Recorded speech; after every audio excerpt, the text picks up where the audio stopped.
So this morning we are off again to pick up more guests. I'm going to have Georgia and Rory, and Georgia we have known since she was born, and so she's sort of like a second daughter to us, and her husband Rory.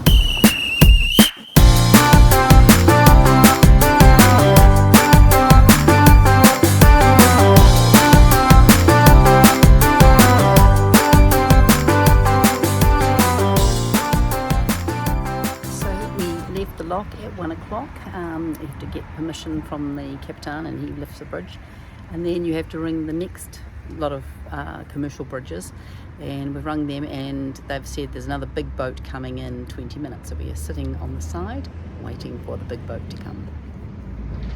So here he comes. You definitely learn to be patient in Belgium. The boats going, getting grouped.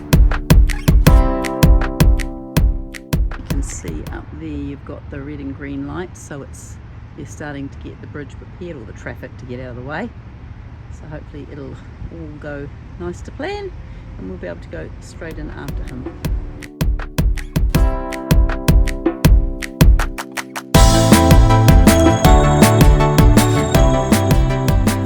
So it's going to be a bit of a slow day following this guy. He's got to go slow to get around all the curves in the canal, but it's not too unpleasant.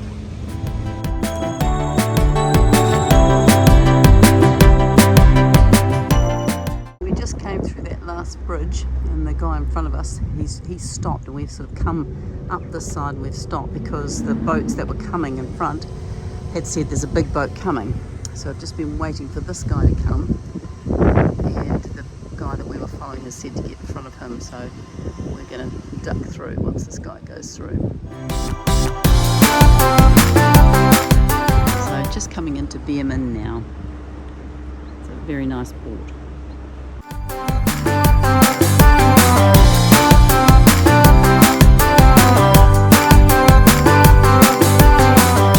at that.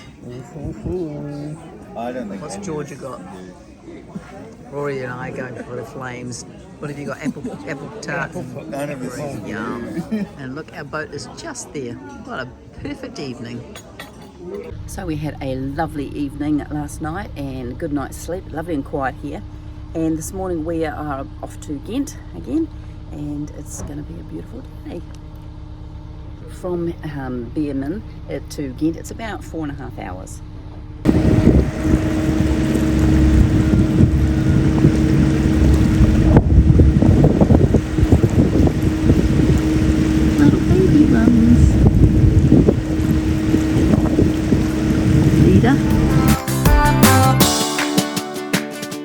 We're getting taken over.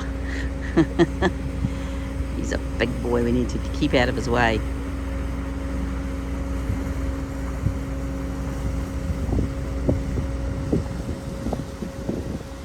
We're coming up to a bridge. Look at this, we are surfing now. That is madness. Holy smoke. Look at this. This is just nuts.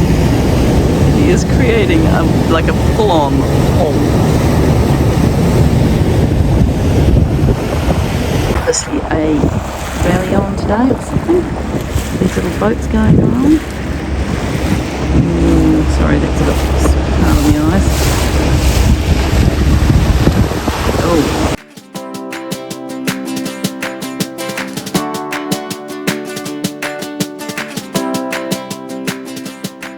Lots of fun being had here. I think we've got a girls' heads weekend or something, and people on kayaks have fallen out. There's all sorts of action.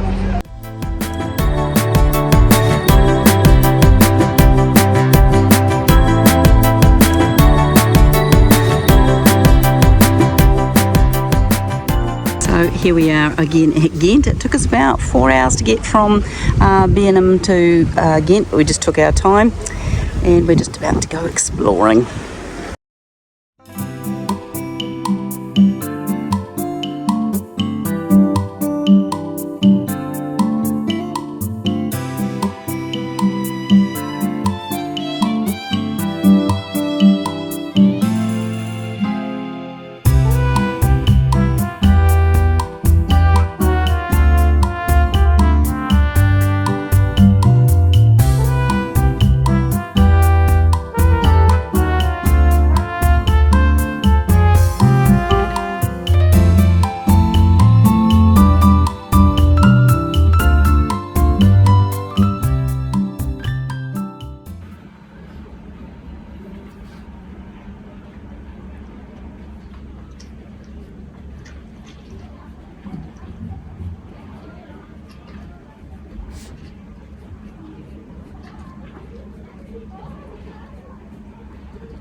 got a date. Rory really wants to watch the rugby, so the Irish Bar has got the game on this afternoon with South Africa and Australia, so we're going to be watching that.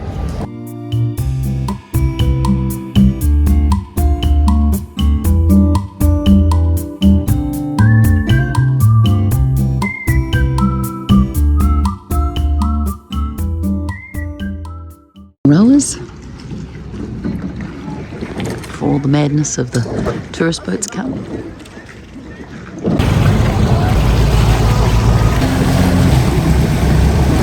Yeah, very nice. Very cool.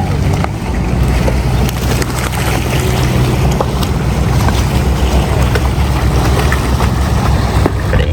Listen to it, it sounds so different. Keep on coming. Loads of weapons. That's it.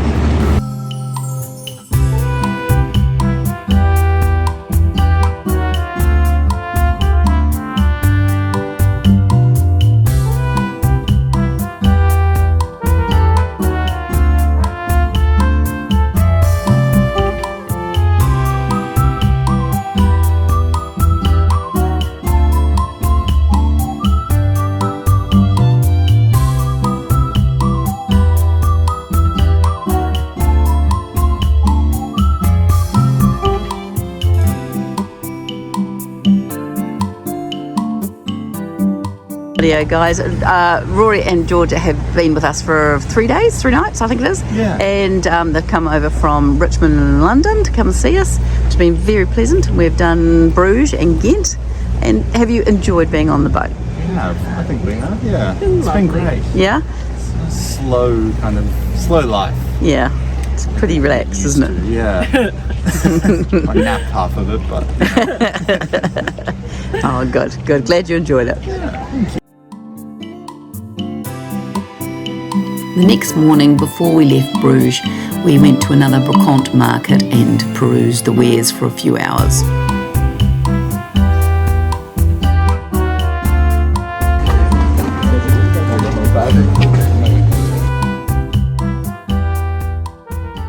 So while I've been filming, Tony's just called me up to have a look at this as it's going past.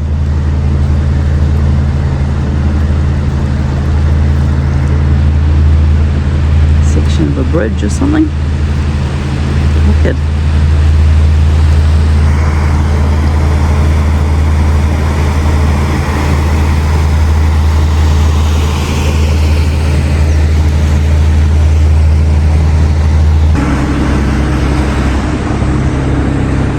Not sure what he's up to, whether he's practicing or he's cleaning.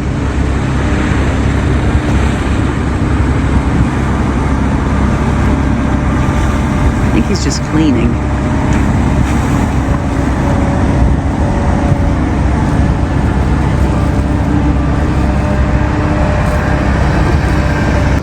So we're just coming up to Bierman, where we were the other day. We've taken about 3.5 hours to get here, travelling around about 9 knots. And we could stop here for petrol. It's the last petrol or diesel station on the water before we winterise, but we'll just do it with diesel containers from the petrol station when we get closer to the marina. So we are just coming up to our first lift bridge, and we've rung ahead, and they've told us there's a commercial boat coming from the other direction in about 10 minutes, so we're just going to tie up over on the wall over there and wait for him to open the bridge for us.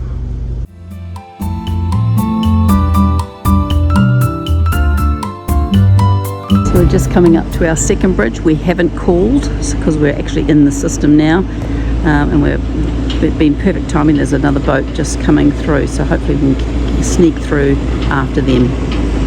So the light didn't go green and the bridge went down, so we missed it. So we thought, oh, we haven't rung, so I rang them, and they've said no, they had us in the system and they could see us on the cameras, but the traffic had built up, so they just wanted to relieve the pressure off the traffic, and they're going to open it in 5 minutes for us. So we've just got Tony holding the boat on the hard while we wait. So we're just coming into Bruge again now, and we've got two more lift bridge I think, and then we'll be back in the marina. So we've been waiting about 25 minutes and a big boat's just come through, so we're just coming through and hopefully we can go through after him.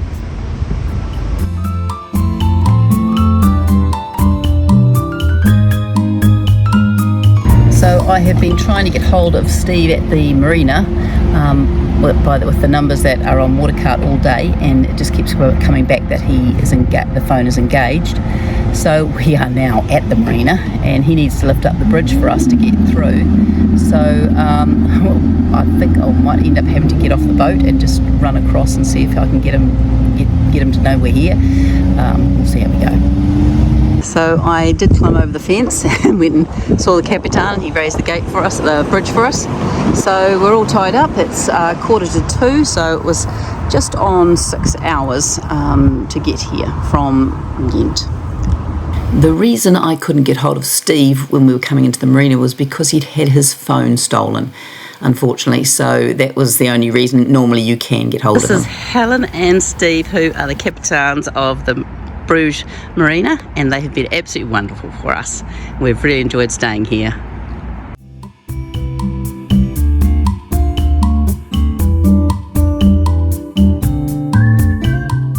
So this is the big guy who we've been racing into the round lock for. We've had to lift the bridge so he can fit in, and we've just got to stay out of his way, and he leaves before we do. This side of the lock is round, so it's a little bit trickier to tie up. There's only ladders and the odd thing at the top, so we've sort of just holding on both ends, but it's going to be a little bit tricky getting out. We'll have to kick the stern out so that I can get back through the whole front.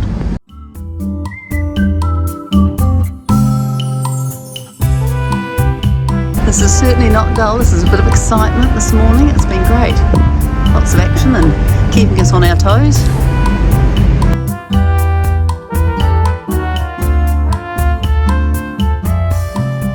Oh, look at this bridge. This is weird. This is lifting up and sideways. Oh, it's like a big sort of pivot.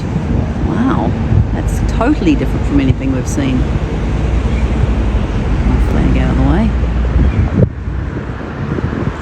Wow.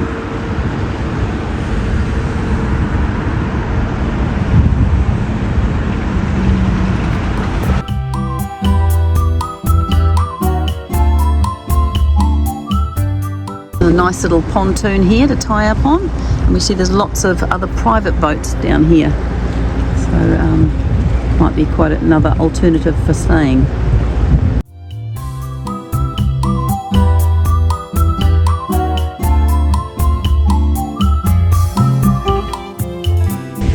Our last little bridge we've got to go through today, the pivot bridge. So there's a nice little tie-up there just after the bridge, and a nice cafe on the other side. So it'd be quite nice there to stay. No road right next to it, so just the bike way, so it'd be quite quiet. So this is where we cycled through the other day, and you can see the little barge here. He loads people up on their bikes and takes them across because the bridge, as you can see, is not there. It's being fixed.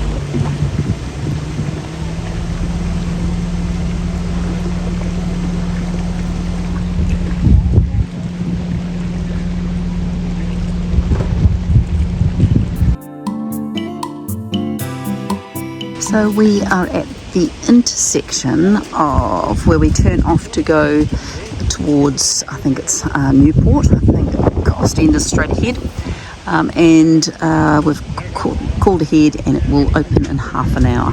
At lunchtime it opens, so we're all just waiting. I think there's going to be a few of us that go through.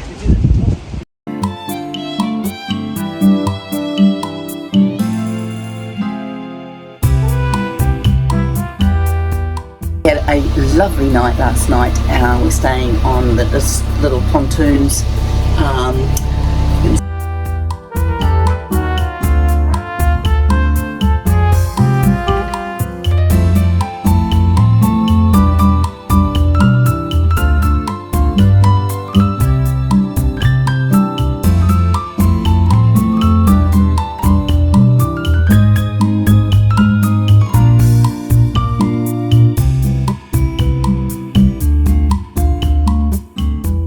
Starting to see the township of Newport in the distance. It's quite big. And we're going to sort of end up where the canal intersects it, and we'll stay there for the night.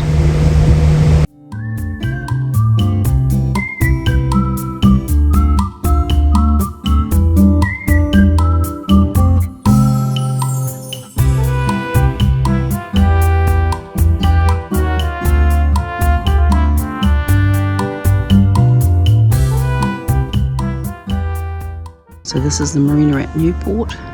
It's actually very big and very nice, lovely facilities. In World War I in 1914 to 1918, Newport was a key point in the defence of the Yser salient.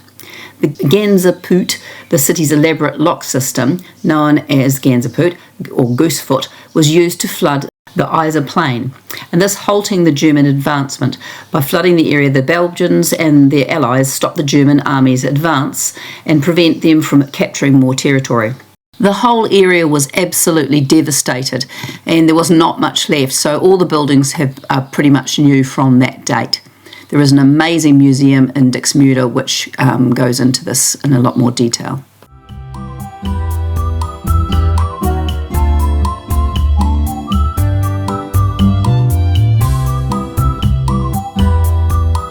1914 to 1918, here are recorded the names of 566 British officers and men who have no known grave. They fell in the defence of Antwerp in October 1914 and later operations on the Belgium coast.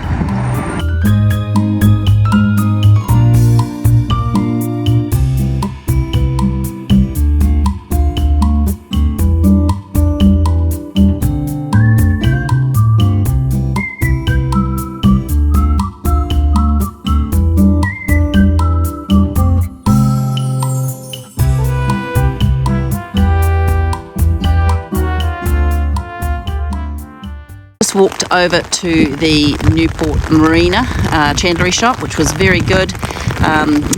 Lots of stuff in there, great place to go. So we've had a lovely afternoon here at Newport and went for a nice walk to the chandlery. It was really good, but we've decided we're actually going to get going and get to Diksmuide today, so just heading out.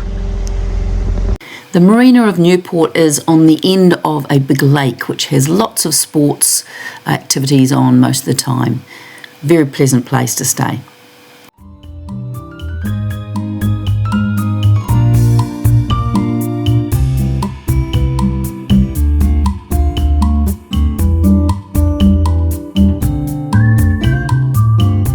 Here we are all tied up in Diksmuide. It was €12 for the night. And you pay for your power at a little, one of the little stands there. It's a couple of bucks for the power. And we've got war memorials here next to us, so we'll be off exploring over the next couple of days to see what it's all about.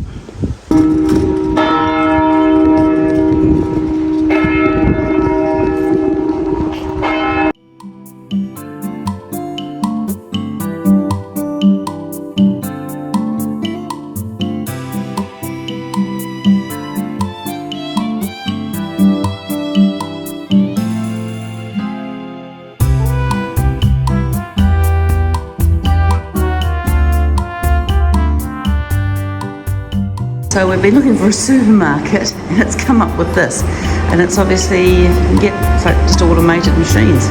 You can get little meals, fruit and veg, pasta meals, soup, cheeses. Oh, amazing. What have I got over here? Hot foods, even flowers. Very cool. Not what we want, unfortunately.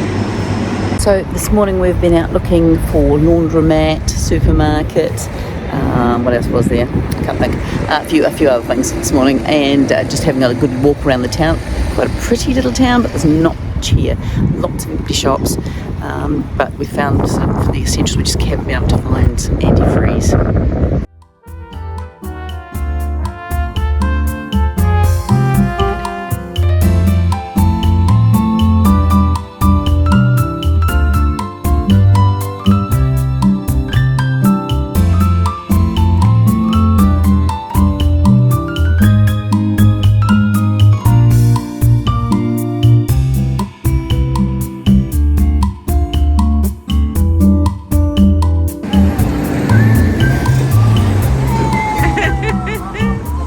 we went and saw the the haul out place where we're going to get the boat taken out and put into the shed for winter, and